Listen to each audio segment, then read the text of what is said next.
Hi hello friends, welcome to music lover Chaitu Mari YouTube channel.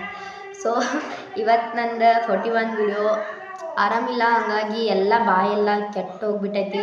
Tablet ತೊಗೊಂಡು 3 times tablet ತೊಗೋಬೇಕು, ಹಂಗಾಗಿ ಎಲ್ಲ ಸಿಕ್ಕಾಪಟ್ಟಿ ಬಾಯೆಲ್ಲ ಹೊಲಸಾಗ್ಬಿಟ್ಟೈತಿ. ಸೊ ಹಾಗಾಗಿ ನನ್ನ ಫೇವ್ರೇಟ್ ರೊಟ್ಟಿ ಊಟ ಮಾಡಾಕತ್ತೀನಿ ಇವತ್ತು. ಅಂದ್ರೆ ಕಟಕ್ ರೊಟ್ಟಿ ಅಂದರೆ ಜಾಸ್ತಿನೇ ಇಷ್ಟ. ಕಟಕ್ ರೊಟ್ಟಿ ಜೊತೆಗೆ ತಮ್ನೇಲ್ನಲ್ಲಿ ತೋರಿಸಿ ನೀವು ನೋಡ್ಬೋದು. ತಮ್ನೇಲ್ನಲ್ಲಿ ಯಾವ ಥರ ಅದ್ರ ಜೊತೆ ಹಚ್ಕೊಂಡು ತಿನ್ನೋಕೆ ಚಟ್ನಿ ಮಾಡೀನಿ ಅಂಥೇಳಿ. ಸೊ ನೀವು ಮಿಸ್ ಮಾಡಿದೆ ಆ ಚಟ್ನಿನ ಟ್ರೈ ಮಾಡಿ ನೋಡಿರಿ. ನಮ್ಮಪ್ಪ ಮೊದಲು ಹಚ್ಕೊಂಡು ತಿಂದುಬಿಟ್ಟ, ಸಖತ್ತಾಗೈತೆ ಅಂತ ಹೇಳಿದ. ಸೊ ಹಾಗಾಗಿ ನಾನು ಟೇಸ್ಟ್ ಮಾಡ್ತೀನಿ, ನೀವು ಟೇಸ್ಟ್ ಮಾಡಿ ನೋಡಿರಿ. ನೀವಿಲ್ಲಿ ನೋಡ್ತಿರ್ಬೋದು, ನಾನು ಚಟ್ನಿ ಮಾಡೋಕೆ ಒಂದು ಟೊಮಟೊ, ಒಂದು ಉಳ್ಳಾಗಡ್ಡಿ ಮತ್ತು ಕೊತ್ತಂಬರಿ ಮತ್ತು ಬೆಳ್ಳುಳ್ಳಿ ತೊಗೊಂಡೀನಿ. ನಾನೀಗ ಬೆಳ್ಳುಳ್ಳಿ ಮತ್ತು ಉಳ್ಳಾಗಡ್ಡಿ ಕೊತ್ತಂಬರಿನ ಚಿಕ್ಕದಾಗಿ ಕಟ್ ಮಾಡ್ಕೊಂಡು ಇಟ್ಕೊಂಡೀನಿ. ಈಗ ಗ್ಯಾಸ್ ಆನ್ ಮಾಡಿ ಒಂದು ಸ್ಪೂನ್ನಿಂದ ಟೊಮಟೊನ ಬೇಯಿಸ್ಕೊಳಕತ್ತೀನಿ. ಸುಡಬೇಕು ಅಂದ್ರೆ ಸ್ವಲ್ಪ ಕಪ್ ಚುಕ್ಕಿ ಈ ಥರ ಎಲ್ಲ ಕಡೆ ಬೆಂದಾರ ಥರ ಕಾಣಿಸ್ತಿರ್ಬೇಕು. ಆ ಥರ ಎಲ್ಲ ನಾವು ಸುಟ್ಕೋಬೇಕಾಗುತ್ತೆ ಈ ಟೊಮಟೊನ.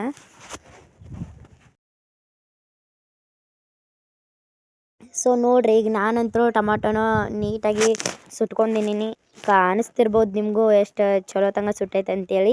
ಯಾಕಂದ್ರೆ ಗೊತ್ತಾಗುತ್ತೆ ಅಲ್ಲೇ ಮ್ಯಾಲೆ, ಯಾಕಂದ್ರೆ ಅದು ಪರಿ ಎಲ್ಲ ಬಿಚ್ಚಿದಾರ ಥರ ಬರ್ತಿರ್ತೈತಿ. ನಾವೀಗ ಅದನ್ನೆಲ್ಲ ನೀಟಾಗಿ ತೆಗಿಬೇಕು ಫಸ್ಟ್. ನಾನು ಚಟ್ನಿಗೆ ಅಂತ ಸ್ವಲ್ಪ ಆಗುತ್ತಂತ 2 ಟೊಮಟೊನ ತೊಗೊಂಡು ಆ ಥರ ಮಾಡಿ ಮ್ಯಾಲಿರೋ ಟೊಮಟೊ ಸಿಪ್ಪೆಯನ್ನು ತೆಗೆದ್ಬಿಟ್ಟಿನಿ. ಈಗ ಗ್ಯಾಸ್ ಮೇಲೆ ಕಡನ್ಗಿನ ಕಾಯಕ್ಕಿಟ್ಟ 1 ಸ್ಪೂನ್ನಷ್ಟು ಆಯಿಲ್ನ ಹಾಕಿನ ಅದಕ್ಕೆ ಕಡನ್ಗಿಗೆ. ಆಯಿಲ್ ಈಗ ಕಾದೈತಿ, ಅದಕ್ಕೆ ಒಂದು ಸ್ವಲ್ಪ ಜೀರಿಗೆನ ಆ್ಯಡ್ ಮಾಡೋಣ ಬರ್ರಿ. ಈಗ ಸ್ವಲ್ಪ ಈಗ ಚಿಕ್ಕದಾಗಿ ಕಟ್ ಮಾಡ್ಕೊಂಡಿರೋ ಬೆಳ್ಳುಳ್ಳಿನ ಆ್ಯಡ್ ಮಾಡಾಕತ್ತೀನಿ ನಾನು. ನಾವು ಯಾವುದೇ ಪದಾರ್ಥನ ಆ್ಯಡ್ ಮಾಡಿದ ತಕ್ಷಣ ಅದು ಸ್ವಲ್ಪ ಫ್ರೈ ಆಗೋ ತನಕ ಬಿಡ್ಬೇಕು. ಅಂದ್ರೆ ಅದಕ್ಕೆ ಟೈಮ್ ಬೇಕಾಗುತ್ತೆ ಫ್ರೈ ಆಗೋಕೆ. ನೀಟಾಗಿ ಫ್ರೈ ಮಾಡ್ಕೊಂಡು ಒಂದೊಂದನ್ನು ಆ್ಯಡ್ ಮಾಡ್ಕೊತ ಮತ್ತು ಹಂಗೆ ಫ್ರೈ ಮಾಡೋದು, ಹಂಗೆ ಚಮಚದ್ಲ ತಿರ್ಕೋತ ಇರಬೇಕಾಗತ್ತೆ. ಈಗ ನಾವು ಟೊಮಾಟೋನ ಮಿಕ್ಸರ್ಗೆ ಹಾಕಬೇಕಾಗಿತ್ತು, ಆದ್ರೆ ಮಿಕ್ಸರ್ ಇಲ್ಲದೆ ಇರೋ ಕಾರಣಕ್ಕೆ ಟೊಮಾಟೋನ ನಾನು ಕಲ್ಲಲ್ಲೇ ಅಗದಿ ಸ್ಮೂತಾಗೆ ನಾನು ಹರ್ಕೊಂಡ್ಬಿಟ್ಟಿನಿ. ಹಾಗಾಗಿ ಈಗ ಅದನ್ನು ಕಡನ್ಗಿಗೆ ಹಾಕಿನಿ ನಾನು. ನೋಡಿರಿ, ನಾವೀಗ ಉರಿನ ಸ್ವಲ್ಪ ಜಾಸ್ತಿನೇ ಇಟ್ಕೋಬೇಕು. ಜಾಸ್ತಿ ಇಟ್ಕೊಂಡು ಚಮಚೆಲೆ ತಿರುವಾಡ್ತಾ ಅದು ಏನು ಟೊಮಾಟೊ ಹಾಕಿವಲ್ಲ ಅದು ಕಲರ್ ಸ್ವಲ್ಪ ಚೇಂಜಾಗಿ ಬರ್ಬೇಕು. ಒಂದು ಸ್ವಲ್ಪ ಜಾಸ್ತಿ ರೆಡ್ ಕಲರ್ ಒಳಗೆ ಹಿಂಗೆ ಬರ್ಬೇಕು. ಆ ಥರ ನಾವು ತಿರುವಾಡ್ಕೋಬೇಕು.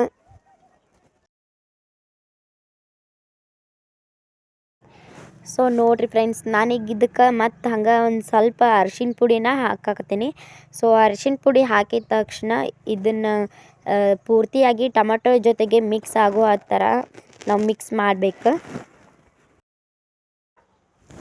ಮತ್ತೀಗ ಇದಕ್ಕೆ ನಾನು ಮಸಾಲೆ ಪುಡಿನ ಆ್ಯಡ್ ಮಾಡಾಕತ್ತೀನಿ.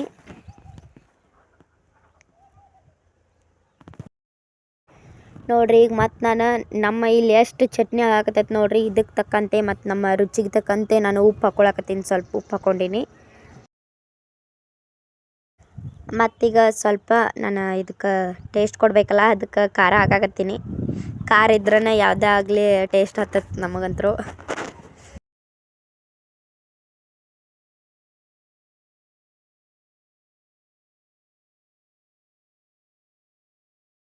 ಸೊ ಈಗ ನಮ್ಮ ಚಟ್ನಿ ರೆಡಿ ಆತಂದಂಗೆ. ಸೊ ಈಗ ಒಂದು ಸ್ವಲ್ಪ ಚಿಕ್ಕದಾಗಿ ಕಟ್ ಮಾಡ್ಕೊಂಡಿರೋ ಉಳ್ಳಾಗಡ್ಡಿನ ಹಾಕ್ಕೊಂಡು ಮತ್ತು ಹೊಳ್ಳಾಡಿಸ್ಬೇಕು ಚಟ್ನಿ ಒಳಗೆ. ಯಾಕಂದ್ರೆ ಮ್ಯಾಗ ಉಳ್ಳಾಗಡ್ಡಿ ಹಾಕೋದ್ರಿಂದ ಎಕ್ಸ್ಟ್ರಾ ಟೇಸ್ಟ್ನ ಕೊಡ್ತಿರ್ತೈತಿ. ಒಬ್ಬೊಬ್ರು ಏನು ಮಾಡ್ತಾರೆ, ಫಸ್ಟ್ ಉಳ್ಳಾಗಡ್ಡಿ ಹಾಕಿ ಎಲ್ಲನೂ ಅಡ್ಗೆ ಮಾಡ್ತಾರೆ. ಸೊ ಚಟ್ನಿಗಂದ್ರೆ ಈ ಥರ ಮಾಡಿದ್ರೇ ಒಂದು ಸ್ವಲ್ಪ ಚಲೋ ಅನ್ನಿಸ್ತೈತಂತ ನನ್ನ ಅಭಿಪ್ರಾಯ.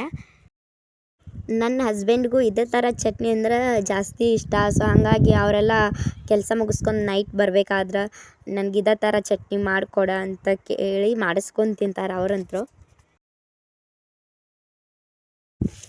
ಸೊ ಫೈನಲ್ಲಾಗಿ ನಮ್ಮ ಒಂದು ಈ ಚಟ್ನಿ ರೆಸಿಪಿ ಏನೈತಲ್ಲ ಕಂಪ್ಲೀಟ್ ಆಯ್ತು. ಕಂಪ್ಲೀಟ್ ಆದ ತಕ್ಷಣ ಯಾವುದೇ ರೆಸಿಪಿ ಮಾಡಿದರೂ ಲಾಸ್ಟ್ ಕೊತ್ತಂಬರಿ ಹಾಕ್ತಾರೆ ಮ್ಯಾಗ. ಸೊ ನಾನು ಹಂಗೆ ಕೊತ್ತಂಬರಿನ ಲಾಸ್ಟ್ ಹಾಕ್ತೀನಿ. ಸೊ ಕಂಪ್ಲೀಟ್ ಆಯ್ತು ನೋಡಿರಿ.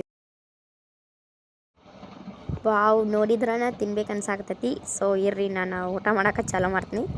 ಇದು ಆ್ಯಕ್ಚುಲಿ ಹೇಳ್ಬೇಕಂದ್ರೆ ರೊಟ್ಟಿಗಿಂತ ಅನ್ನದೊಳಗೂ ಸಖತ್ತಾಗಿ ಹತ್ತೈತಿ, ಸಖತ್ ಟೇಸ್ಟ್ ಕೊಡ್ತೈತಿ.